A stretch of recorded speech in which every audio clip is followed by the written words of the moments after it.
Hello guys, ഞാൻ ഇന്ന് വന്നിരിക്കുന്നത് ഒരു അടിപൊളി റെസിപ്പി ആയിട്ടാണ് ചിക്കൻ ബ്രെഡ് പോള. ആദ്യം നമുക്ക് ചിക്കൻ ഉപ്പ്, കുരുമുളക്, മഞ്ഞൾപ്പൊടി ചേർത്ത് വേവിച്ചെടുക്കാം. ആ സമയം കൊണ്ട് നമുക്ക് ഇതിൻ്റെ മസാല തയ്യാറാക്കാം. അതിനാവശ്യമുള്ള സാധനങ്ങൾ: ഉള്ളി, മല്ലിച്ചപ്പ്, ഇഞ്ചി വെളുത്തുള്ളി പേസ്റ്റ്, മുളക്. പാൻ ചൂടായതിന് ശേഷം അതിലേക്ക് എണ്ണ ഒഴിച്ച് ഇഞ്ചി വെളുത്തുള്ളി പേസ്റ്റും മുളകും ചേർത്ത് അതിൻ്റെ പച്ചമണം മാറുന്നത് വരെ വാട്ടിയെടുക്കാം. എന്നിട്ട് അതിലേക്ക് ഉള്ളി ചേർത്ത് നന്നായിട്ട് വാട്ടുക. അതിലേക്ക് ആവശ്യത്തിനുള്ള ഉപ്പും കൂടി ചേർക്കുക. ഉള്ളി വാടിയതിന് ശേഷം അതിലേക്ക് മഞ്ഞൾപ്പൊടി, കുരുമുളക് പൊടി, ചിക്കൻ മസാലയും ചേർത്ത് നന്നായിട്ട് ഇളക്കുക.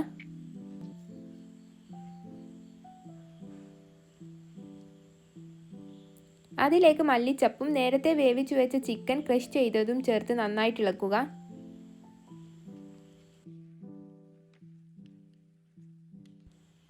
രണ്ട് മുട്ട ബീറ്റ് ചെയ്ത് മാറ്റി വെക്കുക. മിക്സിയുടെ ജാറിലേക്ക് ബ്രെഡ്, മുട്ട, ആവശ്യത്തിനുള്ള പാല്, ഉപ്പ്, കുരുമുളക് ചേർത്ത് നന്നായിട്ട് ബ്ലെൻഡ് ചെയ്തെടുക്കാം.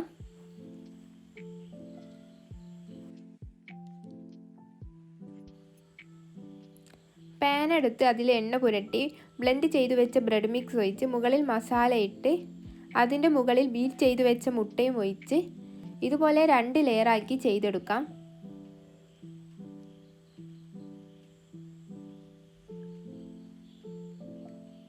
ഇത് 20 to 30 മിനിറ്റ് വരെ വേവിച്ചെടുക്കാം. നമ്മുടെ അടിപൊളി പോള ഇവിടെ റെഡി ആയിട്ടുണ്ട്. എല്ലാവരും ട്രൈ ചെയ്ത് നോക്കുക. ബൈ.